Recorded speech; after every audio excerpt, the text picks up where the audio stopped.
A strong earthquake of magnitude 7.6 hit Papua New Guinea on Sunday, causing landslides, cracked roads and damage to buildings. While the extent of the damage remains unclear, photos show debris strewn across the highway and cracks opening in the roads.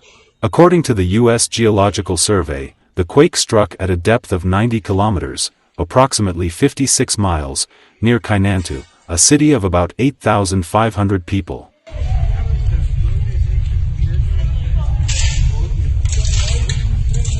There were no reports of deaths or official confirmation of the damage caused, but residents posted on social networks photos of broken roads, damaged cars and items falling from supermarket shelves, Reuters reported.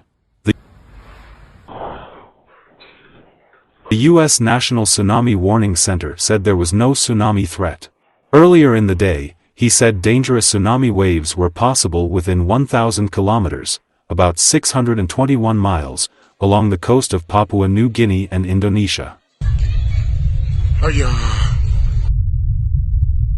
An earthquake of a similar magnitude that hit the remote mountainous regions of the country in 2018.